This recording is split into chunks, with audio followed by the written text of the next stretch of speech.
في الفيديو اللي فات أنا قلت لكم على طريقتين من طرق التخلص من التفكير الزيادة، ودلوقتي هقول لكم على الطريقة التالتة.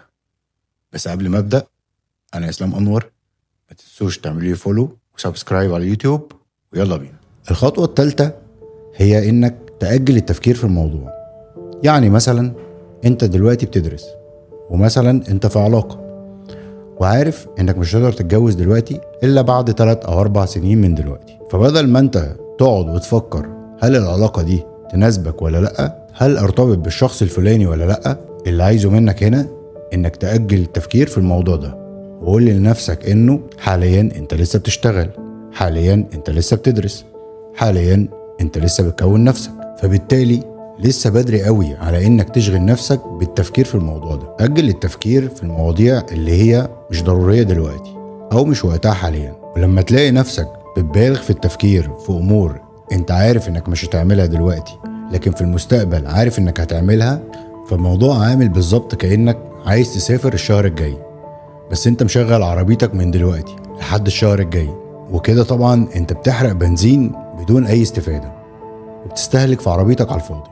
فكل اللي انا عايزه منك هنا انك توقف عربيتك لحد ما يجي ميعاد السفر، بمعنى انك توقف تشغيل عقلك لحد ما يجي وقت التفكير في الموضوع اللي شغلك ده.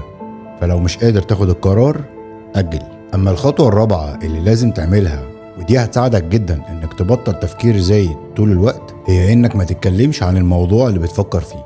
اغلب الناس معتقدين انك لما بتفضفض وبتتكلم عن الموضوع اللي شاغل بالك فانت كده هتتخلص منه، لكن للأسف ده مش دايما بيكون حقيقي. لكن الحقيقة ان الشيء اللي بتتكلم عنه وبتستمر في انك تتكلم عنه ده بيكبر ويزيد جواك، لان كل شخص بتقابله هتلاقيه بيكلمك عن نفس الموضوع، وبالتالي انت هتغوص معاه في الموضوع ده، وبعد كده لما هتبقى لوحدك هتلاقي نفسك بتفكر في الموضوع، ولما هتبقى مع الناس هتلاقي نفسك بتتكلم وبتفكر في نفس الموضوع معاهم. لو كنت هتعمل كده فأحسن لك تعمل كده في الأمور الإيجابية. أما الأمور السلبية والأمور اللي بتحبطك وبتسبب لك مشاكل نفسية إياك تتكلم عنها، احتفظ بيها لنفسك، لأن كلامك عنها هيخليها تزيد وتكبر جوه عقلك، والكلام ده للستات تحديدا، وطبعا انتوا عارفين ليه.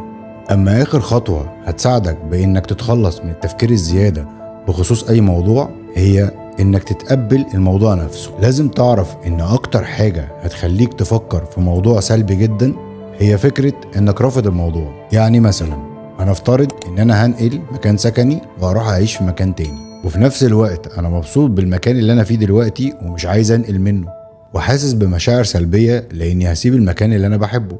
طب ازاي ابطل احس بالمشاعر السلبية دي؟ عايزين تعرفوا ازاي؟ هقول لكم. اكتبوا لي ازاي في التعليقات علشان اكون متأكد ان انتوا بتشوفوا الفيديو للاخر ومش بتكروتوه. حياة سوية مع اسلام انور، والسلام عليكم.